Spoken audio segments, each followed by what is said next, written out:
player នៅចាំទេ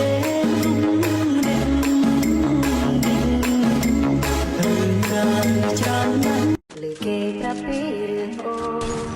ថាស្មនៅមិនទាន់មានថ្មីតែដូងនៅតែភក្តីស្រីត្រមរស់ទាំងមិនភ្លេចបងគេថាអូននៅដូចមុននៅទាំងក្លិនដូចគេកំឡងនៅតែរំលឹកពីបងលឺម្ដងជុំបងស្ទើរដែរចង់ធ្វើទៅរក